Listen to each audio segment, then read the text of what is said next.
Paul, and in this redgamingtech.com video, we're going to be discussing as well as analysing tech news which as usual has popped up in the past 24 or so hours.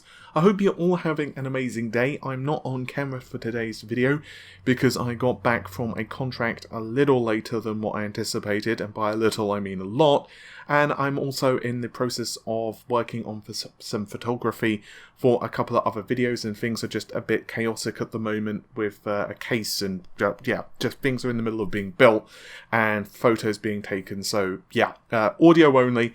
But the good news is, well, we've got lots of good news to go through today, including several pieces of AMD news, the first of which is a 280 watt Rome CPU that AMD managed to keep under wraps. As the name Rome would imply, it is of course part of the second generation EPYC lineup, and does retain 64 core 128 thread specifications that you would find in the 7742. The amount of level 3 cache, of course, remains consistent as well, 256 megabytes. The difference here is clock frequency and TDP. So 280 watt TDP versus the 225 watt that you would see in the 7742. The turbo frequency is minus 100 megahertz, and no, I'm not reading that incorrectly. According to press statements, it is 3.3 gigahertz for the max frequency versus 3.4 gigahertz, but the base frequency is higher.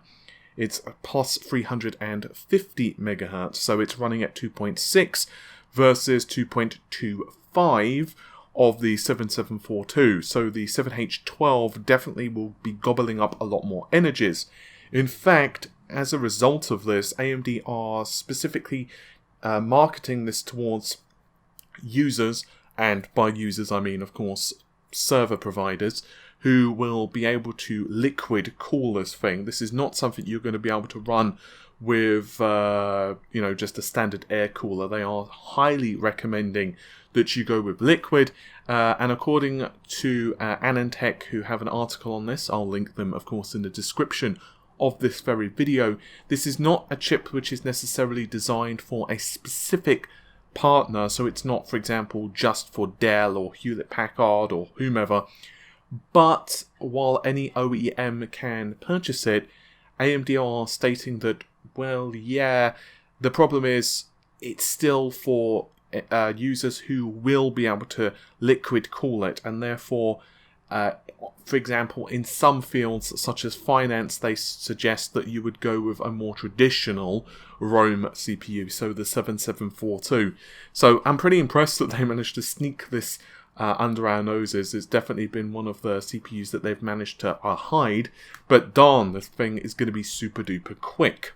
Also, in a quicker piece of news concerning EPYC 7742, I'd like to thank Martin for sending me over a CPU benchmark.net comparison of the EPYC 7742 versus a Xeon W3175 running at 3.1 gigahertz. You can see the results yourself, so I'm not going to drill down into them too much, but the CPU mark results, 47,365 versus 33,536, so that's obviously considerably higher than the Xeon 175X, which is kind of to be expected given their position in the market and obviously the pricing as well, but it does serve as a comparison of just how fast AMD's next generation Rome CPUs are.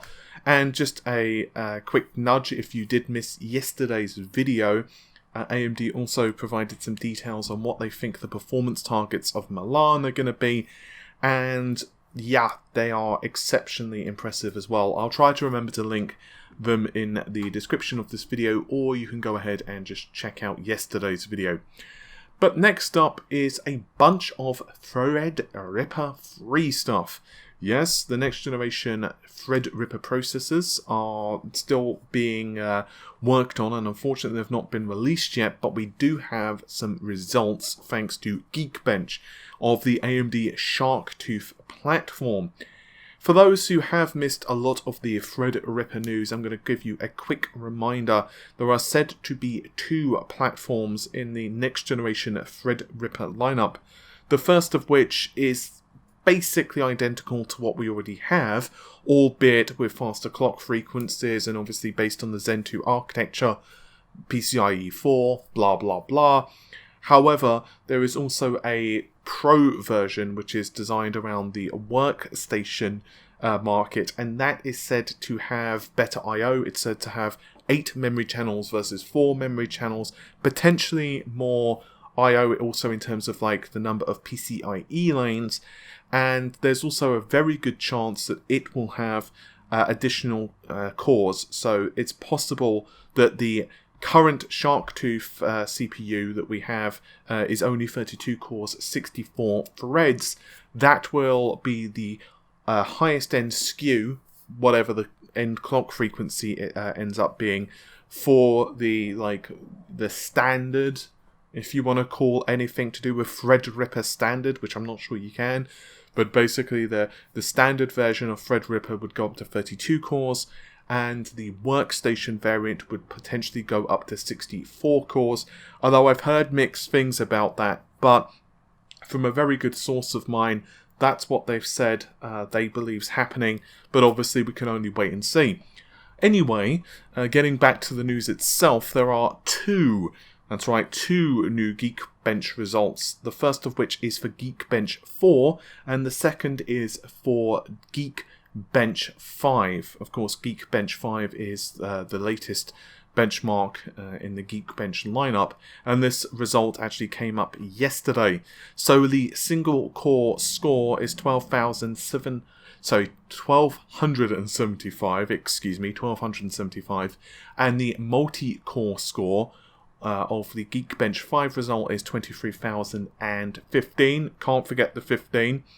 The base frequency of this CPU is 3.59 gigahertz. We'll discuss frequency and specifications more in just a moment because I think it's important for us to have a comparison. The 9900K is frequently considered the single thread king in terms of performance, and on Geekbench 5 the cumulative score, the average, is 1334 for the single core score, and the multi-core score is 8726. Once again, that is for the 9900K. And if you compare this against the previous generation Threadripper, which of course would be the 2990WX, the 2990WX scores around 1100-ish points on the single core score, and the multi-core score, it scores around 17,000 points. So obviously that's way slower than what the the third generation Threadripper processors are. As for the Geekbench 4 results, they're very close to what we've seen before. A couple of Geekbench 4 results have leaked in the past, and we've covered them extensively. The single core score is 5519, and the multi-core score is 68,279. Also, of course, if you add .gb4 under Geekbench 4's result URL, you can also find out much more information regarding the frequency. And here we can see that the CPU is hitting around 4200 megahertz during its testing, obviously going up and down a little bit as you would expect Ryzen to behave in terms of its clock speed. But other than that, all of the all of the specifications are exactly what you would expect in terms of the cache architecture. For example, 32 kilobytes of level 1 instruction cache per core, 32 kilobytes of level 1 data cache per core, 512 kilobytes of level 2 cache per core, because once again 30 times 32, and level 3 cache is 16 megabytes times 8, which also makes sense. And the name of the CPU is simply 100- lots of zeros 11-11. So obviously we don't have a proper name for the processors yet. Today seems to be the day of CPU leaks, so let's also discuss the Cascade Lake X result that has also appeared in the bench of geeks, and this is for the i9 10900X. A couple of people were actually reporting on this and said that it's Comet Lake, and that is incorrect. You can actually see it does say Skylake X, and it is on the X299 platform. This is, however, a 10-core processor, which means it does have 20 threads. I'll get into a second part of this leak, which to me anyway is slightly more interesting, because we've already seen actually an engineering sample 10-core 20-thread CPU. I believe that was maybe 2-3 weeks ago. I can't really remember because there have been so many bloody leaks recently with CPUs. But anyway, this is not exactly a revolution in terms of what you can expect. It is basically a small refresh of the existing platform. That's one of the reasons, of course, that motherboard manufacturers such as Asus and MSI are refreshing their motherboards as well. It's basically a small performance boost, but still, it's not necessarily a terrible thing. The 10900X is going to feature a 200 MHz higher base frequency, because there is also another leak for Intel's Cascade Lake X family, and this is thanks to the website Billy. I'm not sure how you pronounce that, excuse me. But this basically indicates that the i9 10900X is the lowest end core processor out of the lot, and the highest end SKU is going to be the i9 10980XE.